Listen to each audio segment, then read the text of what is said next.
El señor López. Coronel Pedro Adolfo López, señor presidente. Muy bien. En esta oportunidad usted puede hacer las manifestaciones que considere convenientes en ejercicio del derecho de defensa. Tiene la palabra. Gracias, señor presidente. Soy el coronel retirado Pedro Adolfo López, veterano de guerra de Malvinas. Señor presidente, señores miembros de este honorable tribunal, no voy a comenzar mi declaración refiriéndome a la causa que se me imputa, porque ya es por todos conocidos los que en este tribunal y durante el debate expresaron la víctima y los testigos. Pero sí quiero volver a reiterar que no participé ni conformé ninguna asociación ilícita.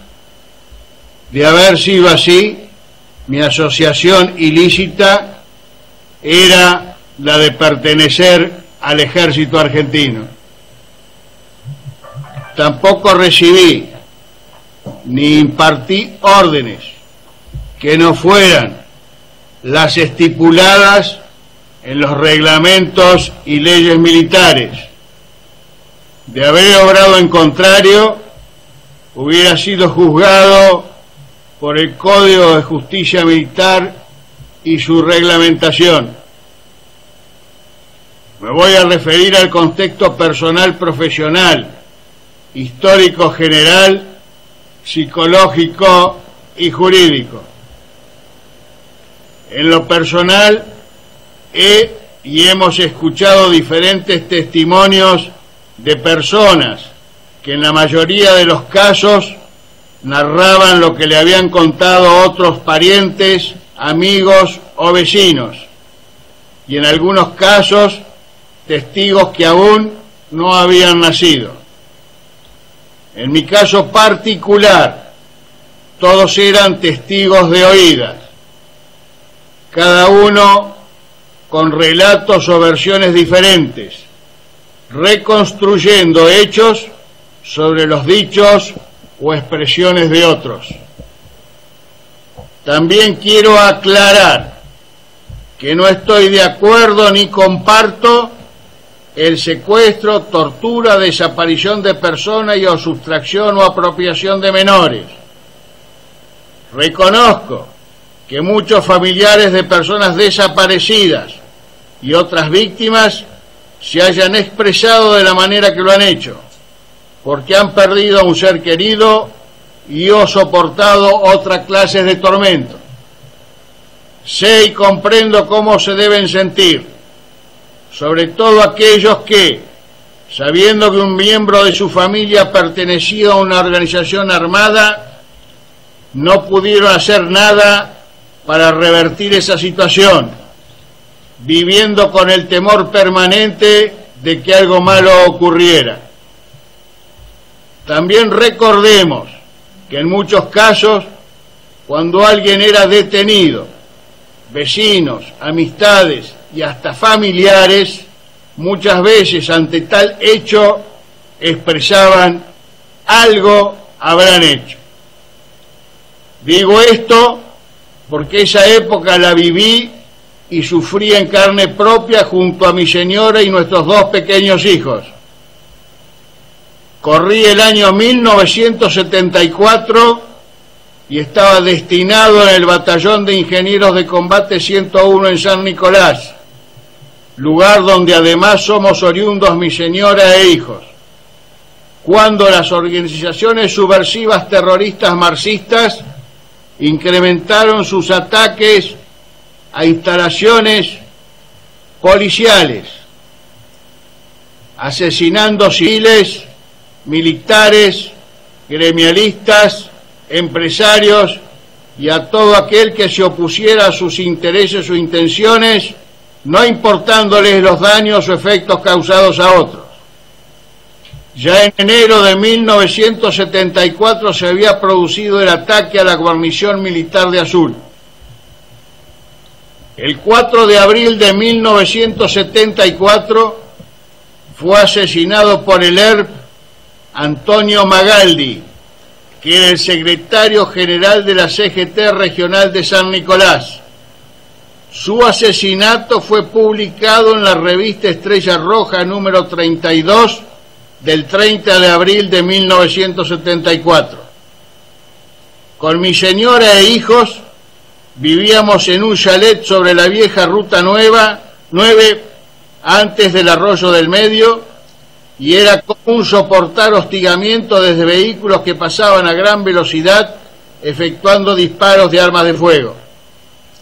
Mi señora, muy joven, tuvo que aprender a manejar y usar armas de fuego como fusil, escopeta, pistola, para defendernos en caso de ser atacados directamente. En cada lugar de la casa había armas, disimuladas de tal forma de dar seguridad por nuestros pequeños hijos. El 12 de noviembre de 1974 me encontraba de oficial de servicio en la unidad y estaba en la plaza de armas hablando con el teniente primero Roberto Carbajo, que estaba acompañado por sus dos hijos. Siendo aproximadamente 19:30 horas, se despidió de mí. Habían pasado unos 20 minutos cuando me avisan de la guardia que habían atentado contra la vida del teniente primero Carbajo. Llegó a la casa de sus suegros en la esquina de la Plaza Mitre, bajó los hijos del auto, regresó a su automóvil para cerrarlo con llave y en ese momento desde un vehículo Peugeot 504 por el techo le dispararon con una pistola ametralladora y luego le dieron un tiro de gracia con una escopeta calibre 12-70 desfigurando su cabeza. Ahí quedó tirado en el suelo, bañado en sangre, al lado de la puerta de su auto. Sus pequeños hijos, una nena y un varón, y su mujer en la puerta de la casa, contenidos por los familiares y vecinos. El que lo asesina al teniente primero Carbajo era un viejo amigo, compañero de colegio y de club de regatas, que el 12 de enero de 1968 está en mi casamiento con mi señora y conmigo. Ese asesino también era amigo de Carbajo y viejo conocido de la familia. Ese asesino era Jorge Benito Urteaga, posteriormente muerto en el Gran Buenos Aires junto a Roberto Santucho. Se supo luego, en una lista que apareció, que el otro militar a matar era yo, por lo que a partir de ese momento y durante todo el año 1975, mi señora se desplazaba en automóvil, con chofer y armada, situación que se acrecentó aún más después del asesinato del capitán Viola y su hija el 1 de diciembre de 1974.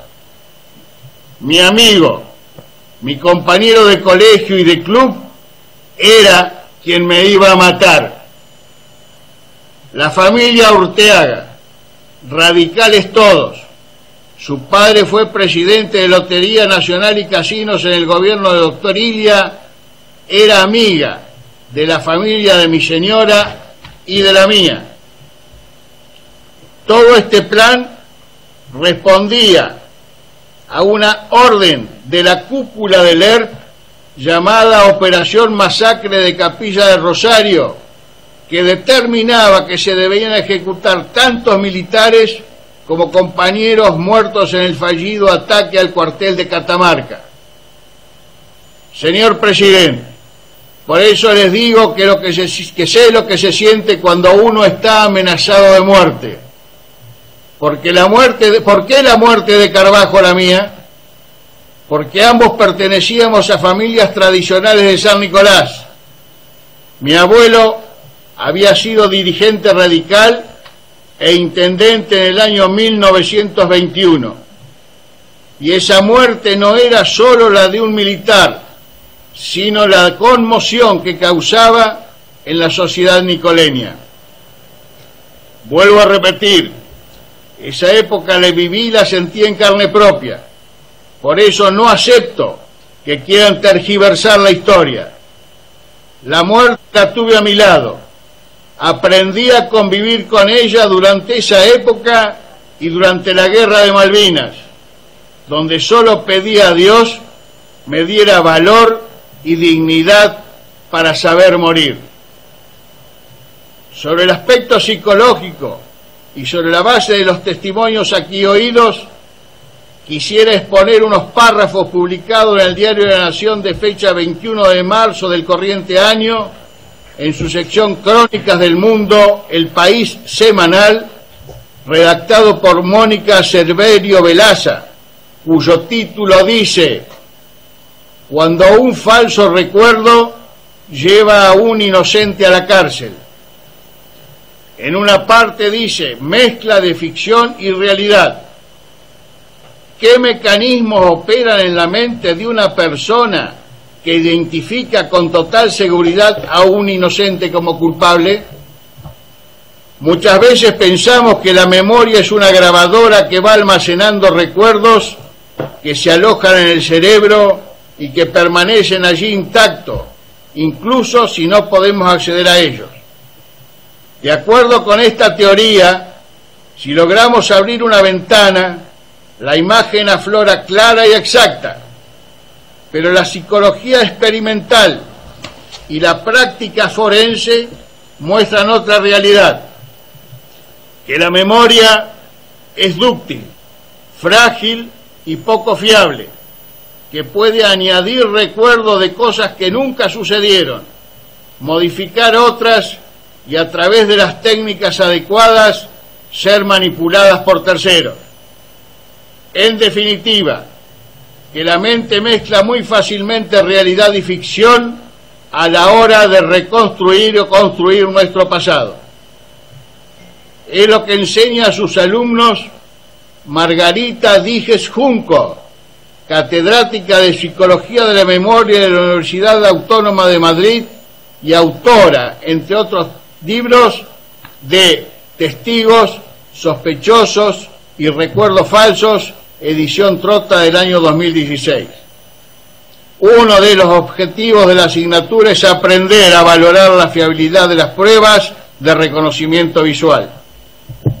En otro punto señala: a veces es alguna similitud física entre el delincuente y la persona lo que provoca la falla de memoria.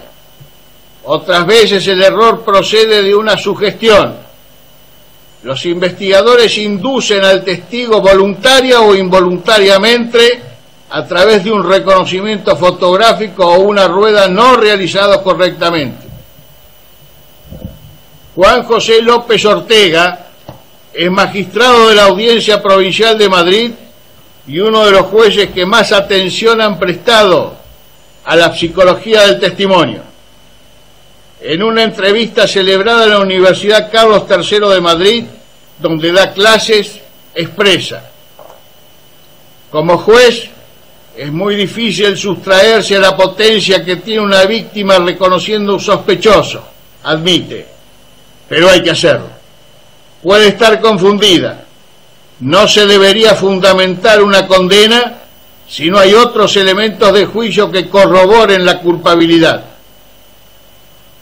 El magistrado del Tribunal Supremo, Perfecto Andrés Ibáñez, opina que en esta materia se han acumulado dos carencias. Una, la falta de información entre los jueces sobre cómo opera la memoria.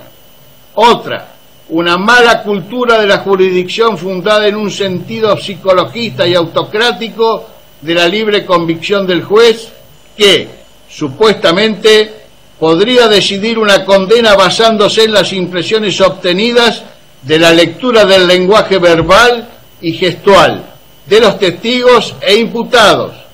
Ambas cosas han sido seguramente la fuente de muchos errores. La psicóloga Díez dice que el problema radica en cómo se investiga y en el valor que se concede a esa prueba. Señor presidente, dentro del contexto histórico, quiero recordar que la guerra revolucionaria, tal cual lo llamara la Cámara Federal que juzgó a los comandantes, comenzó en la década del 60, cuando la organización terrorista subversiva marxista, liderada por Jorge Ricardo Massetti Blanco, conocido como Comandante Segundo, con aproximadamente 30 combatientes de nacionalidad argentina y cubana, armados con fusiles, granadas, lanzacohetes y pistolas, entró al país proveniente del campamento de Mboruzú, Bolivia, y se ubicó en la zona de Orán, Salta, en septiembre de 1963.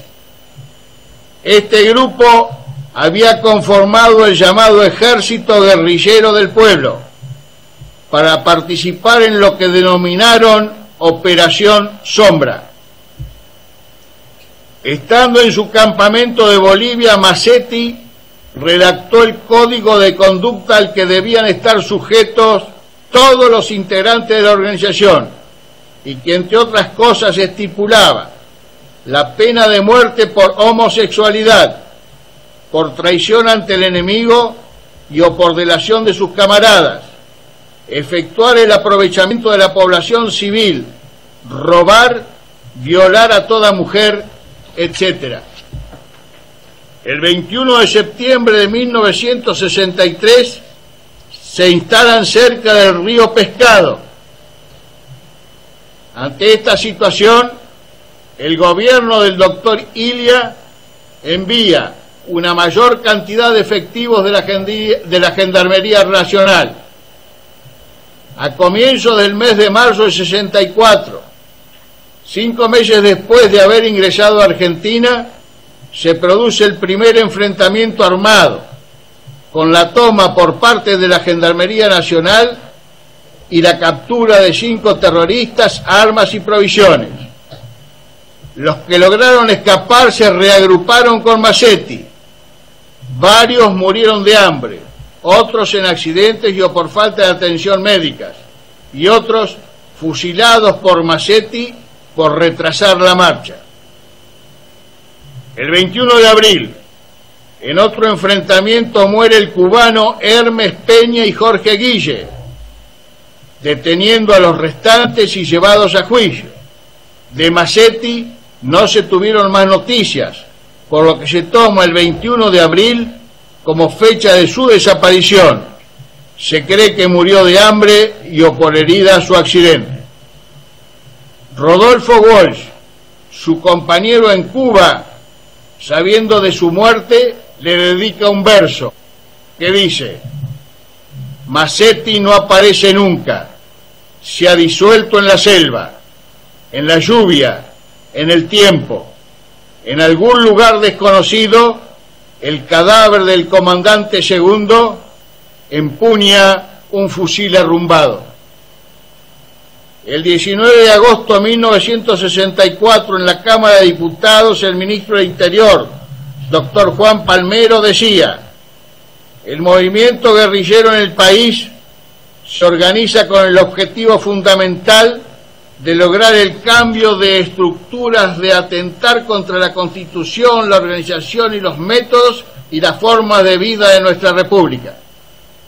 En el mismo recinto, el canciller Miguel Ángel Zavala Ortiz sostenía de la guerra revolucionaria: guerra no declarada, silenciosa, pero guerra inexorable, global y permanente.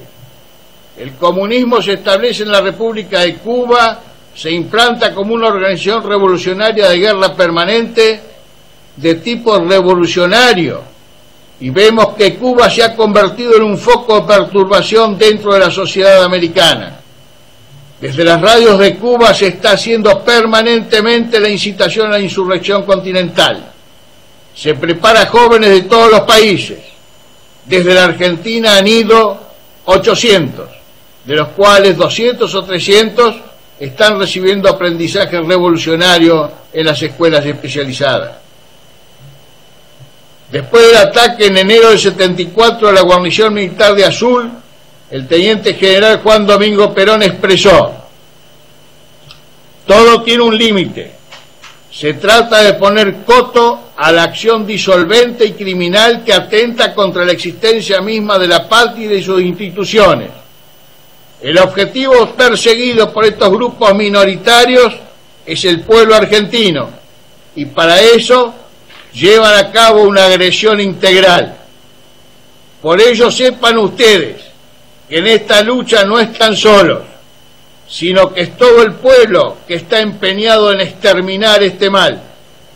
La estrategia general que conducimos del gobierno nos lleva a actuar profundamente sobre las causas de la violencia y la subversión, quedando la lucha contra los efectos a cargo de toda la población, las fuerzas de seguridad, fuerzas policiales y necesariamente las Fuerzas Armadas. Luego todos recordarán el discurso del general Perón el 1 de mayo de 1974, cuando echó a los montoneros de la Plaza de Mayo. El doctor Ricardo Balbín, después del ataque al Regimiento de Infantería de Monte 29 de Formosa, el 5 de octubre de 1975 en la ciudad de Tinogasta, ratificó y amplió los conceptos del general Perón expresando: la guerrilla metida en los montes carece de banderas y de sentimientos. No tiene sentimientos porque destruye y no tiene banderas porque es antinacional. Hay un seguro de vida contra ellos. Cuando atacan, no miran a quienes matan, y cuando los toma la justicia, reclaman la solidaridad del pueblo para sacarlos. Es decir, que la guerrilla con seguro de vida es la guerrilla de los cobardes. Cuando los padres entierran a sus hijos, los países se quedan parados, y parece que al país lo quieren parar, enterrando agentes de seguridad, militares, marinos, a sencillos hombres de la democracia, a los cuales les regalamos discursos cuando mueren, y yo quiero cantarles los seguros de la victoria cuando viven.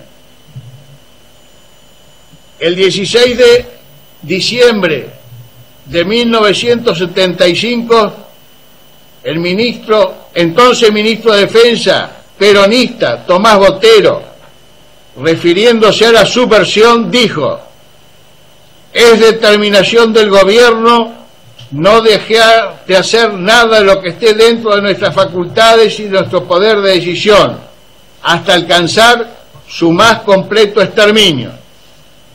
El 18 de marzo de 1976, el diputado peronista Esteco dijo que no vaya a ocurrir que cuando llegue la hora del castigo a los asesinos que hacen correr la sangre por nuestras calles, alguien salga en su defensa. Hay que perseguirlos hasta sus guaridas y matarlos como a ratas, porque no merecen vivir en este suelo. No podemos negar ni ocultar que hubo una guerra y que no comenzó el 24 de marzo de 1976 con el advenimiento del gobierno militar, ni tampoco podemos querer cambiar el nombre de guerra porque a organizaciones de derechos humanos u otros estamentos del Estado argentino no les convenga reconocer que sí existió. Tampoco podemos caer en la teoría de los dos demonios, porque en realidad los demonios fueron muchos. Los múltiples demonios que fueron culpables de la tragedia que nos tocó vivir a todos los argentinos, sin que el orden que serán mencionados haga a unos más responsables que otros, dado que todos fueron por igual, serían: el primer demonio, las organizaciones terroristas que por medio de la violencia quisieron hacerse del poder para imponernos el moderno castro-guevarista, comunista, maoísta, estalinista, marxista, leninista o como cada uno quiera denominarlo. El resultado final hubiera sido el mismo.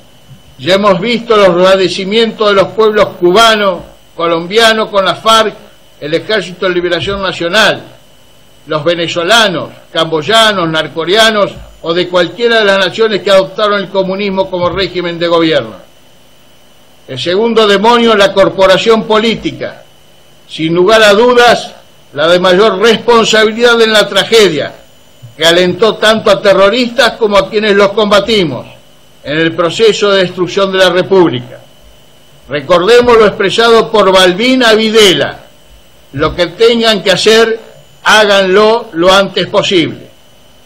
Ni hablar de los comunistas y radicales que se sumaron al gobierno dictatorial y del resto de los políticos que, contumaces en el oportunismo, no duraron un instante en sembrar la semilla que germinaría el 24 de marzo de 1976, fecha hoy repudiada hasta por los mismos que la sembraron.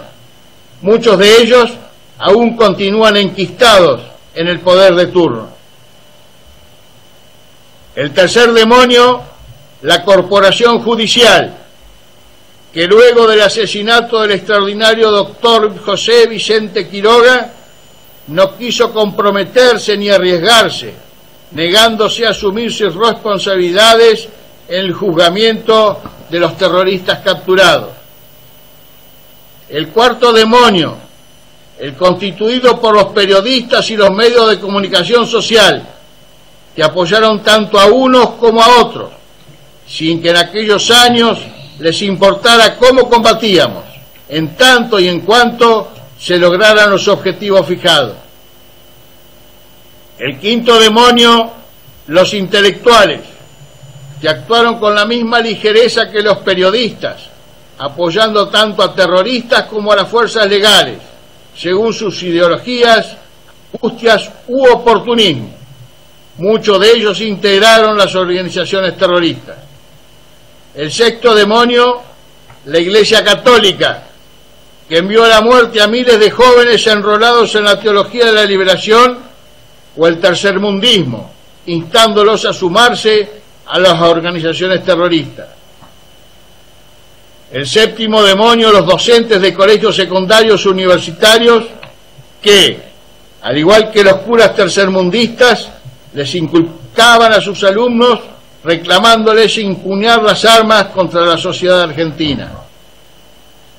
El octavo demonio, el insaciable empresariado y la burguesía nacional, industrial, financiera, comerciantes o el vinculado a la obra pública, que por cobardía o connivencia por un lado financió a las organizaciones terroristas y, por el otro, nos exigía poner fin al flagelo que los había tomado de rehenes. El noveno demonio, la propia sociedad argentina, que nos reclamaban que le devolviéramos la tranquilidad y le aseguráramos la libertad. Un 10% apoyó a los terroristas, otro tanto a las fuerzas legales, y el 80% restante, como bien lo definió el general Perón, obró como bosta de paloma. Pasados los años y aseguradas la tranquilidad y la libertad, con total impudicia, cinismo e hipocresía, los mismos que nos habían alentado no tuvieron ningún prurito en levantar su dedo acusador para condenarnos por lo que habíamos hecho, llevando a los altares a aquellos que en los 70 los habían agredido. Todos los demonios tuvieron un común denominador. A ninguno le importó la metodología que empleáramos en el logro de los objetivos impuestos. Nadie mayor de 55 años puede alegar ignorancia sobre los hechos del pasado. Sin embargo, hoy vemos cómo, sin ningún tipo de vergüenza, los mismos periodistas e intelectuales que fueron miembros de las organizaciones terroristas que asolaron nuestra patria, no satisfechos con el daño que nos hicieron en los 70, hoy continúan agitando las aguas para mantener abiertas las heridas del pasado. Con la teoría de los dos demonios se pretendió asimilar engañosamente a las fuerzas legales con las subversivas. La realidad es que no hubieron dos demonios, sino bandas criminales que respondían a los centros del poder marxista internacional, que intentaron sojuzgar la República Argentina por el empleo del terror, indiscriminado, cometiendo horribles delitos. Para combatir a dichas bandas y superadas operacionalmente las fuerzas policiales y las fuerzas de seguridad, el gobierno constitucional dispuso el empleo de las Fuerzas Armadas. En cumplimiento de tal orden y de tal mandato constitucional, las Fuerzas Armadas derrotaron a dichas bandas criminales. En la dinámica de esa guerra, algunos de sus miembros pueden haber cometido delitos, aisladamente y por su cuenta y riesgo. Tales hechos debieron ser incluso juzgados por tribunales militares. Además, puede aplicarse a una guerra que fue en realidad el conflicto en cuestión, la legislación de época de paz. Según Luis Alberto Romero, en su excelente artículo titulado El discurso intolerante de los organismos de derechos humanos, publicado en La Nación del 20 de abril del 2017, plantea que el 24 de marzo del año 2001 el reclamo de justicia que se escuchó en la Plaza de Mayo ya sonaba a revancha y a venganza. Romero en su artículo precitado expresa que los organismos de derechos humanos ejercen una verdadera dictadura verbal. Nada más tentador para un grupo humano que administrar esa dictadura de la palabra. Mejor definición no puede existir para el grupo humano denominado periodismo. La venganza y el odio no han sido ni son patrimonio del kirchnerismo. Algún día los otros demonios, entre ellos los medios de comunicación y los periodistas y los intelectuales, deberán hacerse cargo de sus responsabilidades respecto a la difusión del relato que ha mantenido abiertas nuestras heridas del pasado. El 24 de marzo del corriente, durante los actos que se llevaron a cabo en la Plaza de Mayo, se leyó un documento que reivindicó el accionar de las organizaciones terroristas contra la nación y el pueblo argentino, el que contó con la aprobación de reconocidas personalidades de organismos que dicen defender los derechos humanos, entre ellos Estrella de Carlotto y Tati Almeida, quien aplaudió vehementemente cada palabra reivindicatoria. En esos actos también se incitó al derrocamiento del actual gobierno para ser reemplazado por quienes fueron derrotados en las elecciones del año 2015. Ante semejante apología de la violencia e incitación a la sedición, la cobarde sociedad argentina desesperadamente convocó una concentración para el 1 de abril pasado, para defender a este gobierno. Qué triste e ingrato al mismo tiempo que estemos presos por haberle evitado a nuestro país los padecimientos de los pueblos que han sufrido y sufren regímenes totalitarios comunistas. ¿Qué creen los políticos, jueces, sindicalistas, docentes, periodistas, intelectuales, empresarios, religiosos de todos los credos y el resto de la sociedad que hubiera sucedido con ellos si el proyecto socialista del ERP, del MTP o Montoneros hubieran tenido éxito? Seguramente habrían sido miembros del Comité Central totalitario instalado.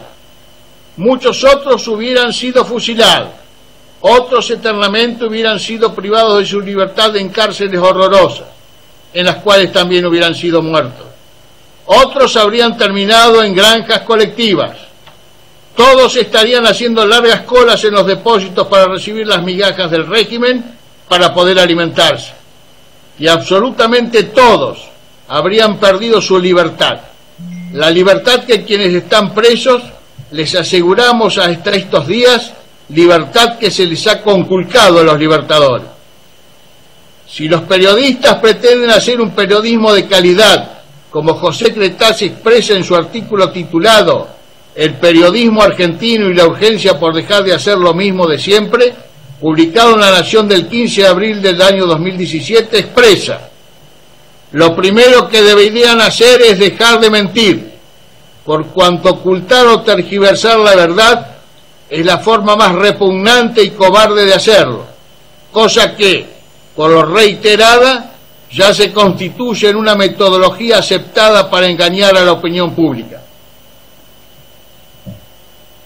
A diario se publican artículos que hacen referencia a hechos protagonizados por militares mientras sistemáticamente se silencian otros de similar o mayor importancia, como por ejemplo el atentado del 15 de abril del año 1953, en el acto de la Plaza de Mayo de la CGT, en el que fueron asesinadas 6 personas y otras 90 sufrieron gravísimas mutilaciones, o el ataque a los cuarteles de la Tablada perpetrado por el movimiento Todos por la Patria, en el que murieron 9 miembros del ejército argentino, entre ellos 4 soldados conscriptos, 2 integrantes de la policía de la provincia de Buenos Aires y 29 terroristas. Lo sugestivo es que, como en los hechos criminales mencionados precedentemente, las pocas veces que los periodistas recuerdan la otra parte de la historia de los 70, solamente se refieran a los que tuvieron como protagonistas los montoneros, por sus vínculos con el peronismo, haciendo desaparecer de los medios de comunicación las acciones criminales perpetradas por el ERP o el MTP, con claros lazos con la Unión Cívica Radical, lo que también es parte de la metodología desinformadora adoptada por el periodismo. Recientemente, el 10 de mayo, fue aprobado por el Congreso Nacional una ley que excluye de la aplicación del 2x1 a delitos de lesa humanidad y, consecuentemente con eso, las organizaciones de derechos humanos, organizaciones sindicales, partidos políticos de toda ideología se pronunciaron en una multitudinaria marcha apoyando esa postura. Pero nadie, salvo raras excepciones, hizo referencia a los actos de violencia cometidos por organizaciones subversivas terroristas del ERP, del MTP o montoneros, que atentaron contra la Constitución Nacional, sus instituciones y el pueblo argentino. Ningún periodista hizo referencia al tema porque de hacerlo sería políticamente incorrecto, aunque en su interior, y como ellos mismos dicen, en off, piensen lo contrario.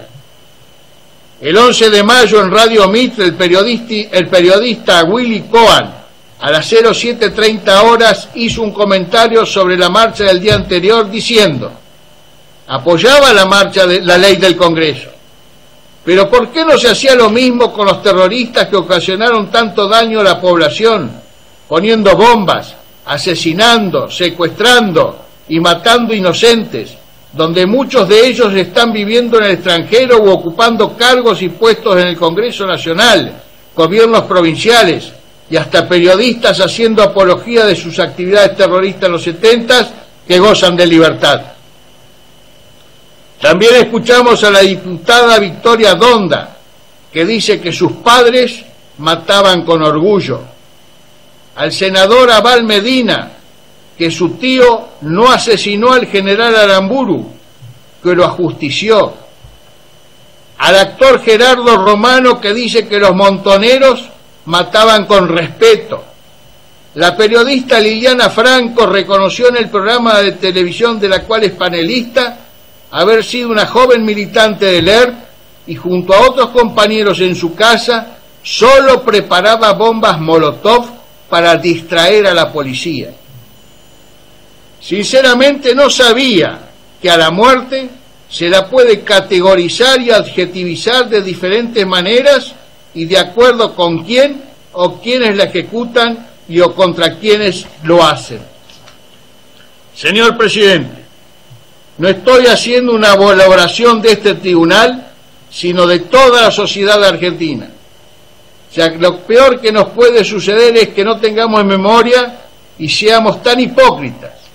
Nadie recuerda lo que era la provincia de Tucumán hace 42 años atrás. El propio gobernador Jury recurrió al gobierno nacional solicitando apoyo, ya que sus fuerzas policiales habían sido sobrepasadas. No tenían instrucción ni equipamiento para enfrentar a la guerrilla armada del ERP y de montoneros. Como se mencionó anteriormente, alguno de ustedes se puso a pensar qué hubiera sucedido si esas organizaciones terroristas marxistas hubieran triunfado y logrado su objetivo de obtener una zona liberada. Seguro muchos de los que estamos acá en este tribunal no estaríamos presentes. Niegan que hubo una guerra contra personas organizadas, equipadas e instruidas en Cuba, Angola y otros países, que usaban uniforme, tenían grados que los identificaban y nombres de guerra ocultando el verdadero. Sí, hubo una guerra, y como en todo conflicto armado se cometen excesos y errores, pero en ese momento era lo que la situación ameritaba. Lo lamentable es que se ganó la batalla, pero se perdió la guerra, porque se derrotó la parte armada, pero no se alcanzó a derrotar a la cúpula de esas organizaciones que, aplicando el principio de Mao de estrategia sin tiempo, lograron su objetivo. Y hoy esos prominentes jóvenes idealistas ocuparon y ocupan cargos y puestos políticos y en otros estamentos del Estado, tomando revancha y venganza. Sí, hubo una guerra y se cometieron muchos errores, los mismos pero menos sanguinarios que los empleados por Stalin después de la Segunda Guerra Mundial, cuando se produjo la purga del Ejército Rojo, descabezando a todo su ejército, el mismo ejército que enfrentó y contuvo a las fuerzas alemanas en la invasión a Rusia, pero ante el temor que lo pudieran destituir y junto a otros miles de civiles fueron derivados a los campos de forzados en Siberia. ¿Por qué no se le aplicó retroactivamente la ley como se hace ahora con nosotros?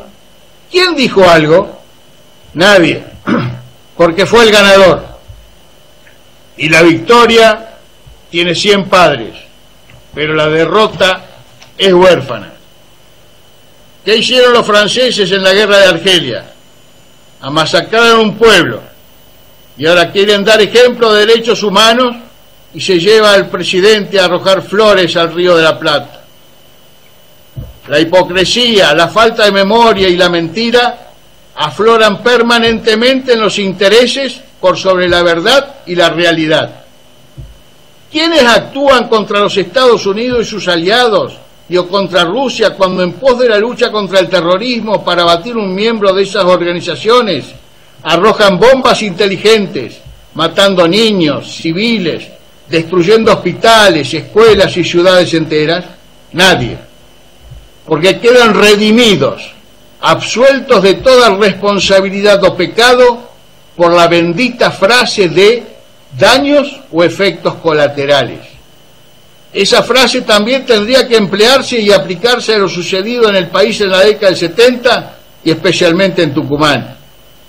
Señor presidente, seamos justos, vuelvo a repetir, la hipocresía, la mentira, la amnesia y la falta de memoria solo conducen al odio, la revancha y la venganza. A continuación transcribo una carta de electores del 6 de mayo del 17 por el señor Guillermo César Vadillo en el diario La Nación, que dice: terminada la guerra hace varias décadas y conocido verazmente el accionar de ambas partes, la justicia debería buscar el justo medio y no caer en un solo bando, ignorando los delitos aberrantes cometidos por la juventud maravillosa que asolaba la nación. El juicio equitativo es aquel que tiene en cuenta el contexto en el que se produce un hecho, sus antecedentes y sus consecuencias. Señores miembros del tribunal, no discuto vuestra capacidad, honorabilidad y experiencia, pero para tratar casos que no sean de la justicia militar. Yo entré al colegio militar con un código de justicia militar y su reglamentación. Con él nos manejamos en nuestra vida militar. Luego lo ignoraron, lo destruyeron y nos están juzgando con leyes y o tratados que se establecieron después de cometidos los hechos, aplicando retroactivamente la ley penal en este caso. Se trata de la Convención sobre Imprescriptibilidad de los mal llamados delitos de lesa humanidad, que recién entra en vigencia en la Argentina, según telegrama del secretario de Naciones Unidas el 24 de noviembre del año 2003, y se ratifica esta violación con la no aplicación de las disposiciones del Tratado de Roma en sus artículos 22 y 24, que establecen que este tratado rige a partir de su sanción, operándose la misma en la Argentina recién en el año 2001. El tratado mencionado agrega, además, que cualquier disposición anterior que se oponga a este tratado es nula, corroborando lo dispuesto por la Convención sobre el Derecho de los Tratados de Viena que lo dispone de la misma forma en su artículo 64, afirmando que los tratados rigen a partir de su sanción y por la adopción de cada uno de los estados que lo suscriben. Hoy nos están juzgando jueces que no tienen cabal conocimiento de lo que es la organización militar, el rol de combate, las misiones y funciones que corresponden a cada puesto y jerarquía, los reglamentos y directivas militares, que es la disciplina militar, el cumplimiento de órdenes, la impartición de órdenes, la obediencia, la lealtad, la subordinación, el honor, la autoridad, la dignidad, el valor, la responsabilidad del ejercicio del mando y del comando, la confianza, el sacrificio que impone el cumplimiento de una orden del servicio, el dejar la familia sin saber si va a volver a verla, el no poder disfrutar de sus hijos y de lo que es un conflicto armado. No saben lo que es un enfrentamiento armado donde no solo se juega la propia vida, sino que se tiene que velar por la vida de sus subordinados. Tienen que ver la muerte a su lado de camaradas, amigos y soldados. Sangre derramada en defensa de las convicciones para los que fuimos instruidos, educados y capacitados. Así se conoce lo que es la verdadera y auténtica guerra, sea convencional o revolucionaria. Señor presidente, la mayoría de los militares que nos encontramos procesados y o condenados, en la época que se produjeron los hechos, la mayoría éramos todos personal subalterno, es decir, que no teníamos poder de decisión, solo cumplíamos las órdenes impartidas por los superiores. ¿Saben qué, señores miembros de este excelentísimo tribunal? En mi documento nacional de identidad figura como parte destacada excombatiente, héroe de la guerra de Malvinas. ¿De qué sirve todo esto? Cuando se aprobó el Código de Justicia Militar, Alem dijo que se hacía especialmente porque los militares cumplen actividades y funciones diferentes, se visten diferente y hasta caminan diferente. Señor presidente, usted en alguna oportunidad se ha referido que cuando trabajaba como periodista del diario Noticias, un grupo subversivo quiso entrar a colocar explosivos en las rotativas para impedir la circulación del diario. Tenían seguridad policial y se produjo un enfrentamiento. Muere un policía.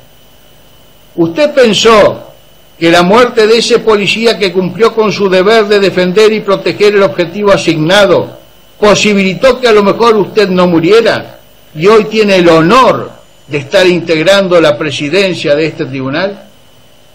Señor presidente, como dije anteriormente, no estoy haciendo una valoración de este tribunal, sino de toda la sociedad argentina. Por eso es que debemos terminar con la hipocresía, la mentira y las falsedades. Y por una vez en la vida, seamos honestos con nosotros mismos y con los demás. Asimismo, quiero recordar un viejo adagio reconocido por varios ejércitos del mundo, cuyo autor desconozco, que dice: cuando la patria está en peligro, se recurre a Dios y al soldado. Cuando el peligro pasa, Dios es olvidado y el soldado abandonado, a lo que agrego, juzgado. Y recuerde, señor presidente, que se vive más muerto que vivo. Gracias, señor presidente.